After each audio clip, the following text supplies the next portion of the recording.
Assalamualaikum dan salam sejahtera. Kami akan membentangkan mengenai bagaimana The Body Shop merentasi sempadan antara bangsa dan dasar sumber manusia syarikat ini. Pembentangan ini akan menjawab persoalan what, when, why, and how. The Body Shop berjaya membuka banyak cawangan di seluruh negara, menjadikan salah satu jenama kecantikan yang paling dikenali dan dipercayai. The Body Shop mula memasuki pasaran Malaysia pada tahun 1980-an dan sejak itu jenama ini mendapat sambutan hangat daripada rakyat Malaysia yang mencari produk penjagaan kulit yang beretika dan berasaskan bahan semula jadi. The Body Shop juga menggunakan bahan semula jadi di setiap produk mereka, dan pada masa kini mereka mempunyai lebih daripada 1,000 produk di setiap cawangan mereka. Yang pertama adalah latar belakang bagi The Body Shop. The Body Shop merupakan syarikat multinasional yang ditubuhkan oleh Peggy Schott dan Jen Schauder pada tahun 1970 yang bertempat di Berkeley, California. Visi bagi syarikat ini adalah menjual produk dengan sumber beretika dan bebas daripada kekejaman dan bahan semula jadi.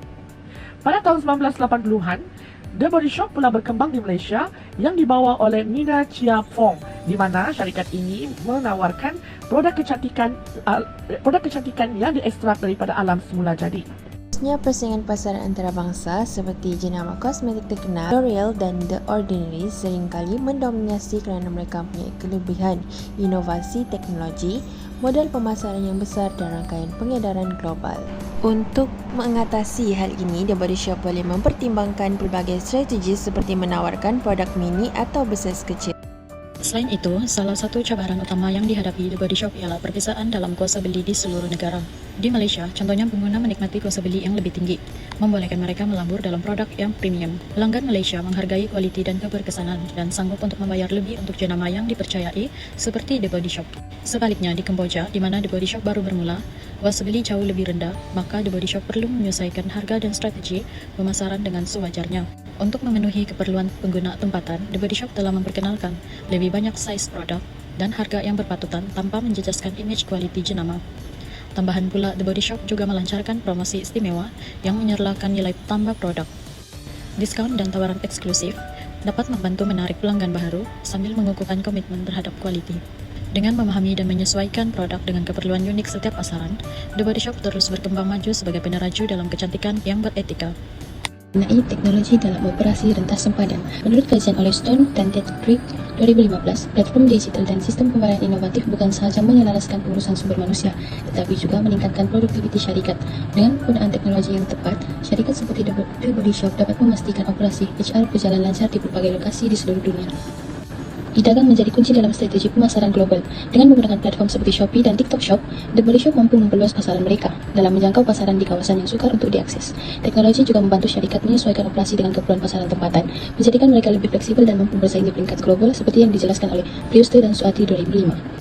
Hasilnya, sesi promosi langsung dan interaksi pelanggan secara langsung memberi kelebihan kompetitif kepada The Body Shop di pasaran global yang semakin kompetitif. Cabaran yang seterusnya dari segi bahasa dan komunikasi. Dalam konteks pengurusan sumber manusia antarabangsa, perbezaan bahasa dan komunikasi merupakan salah satu cabaran yang paling mencabar apabila sesebuah organisasi dia beroperasi di berbagai negara dengan tenaga pekerja yang mempunyai berbagai budaya dan latar belakang yang berbeza. Cabaran ini boleh mempengaruhi keberkesanan komunikasi dalaman, hubungan antara pekerja, serta penyampaian maklumat yang jelas dalam organisasi. Sebagai contoh yang lain, apabila tenaga kerja yang berasal dari negara yang berbeza, penggunaan bahasa utama yang berlainan dapat menyukarkan komunikasi harian. Kurangan kepastian ini boleh menyebabkan salah faham, terutamanya dalam dokumen penting dalam kontrak dan polisi syarikat. Perkara ini menyebabkan berlaku salah faham dalam arahan kerja dan akan menimbulkan konflik. Seterusnya adalah dasar sumber manusia yang berkaitan dengan The Body Shop.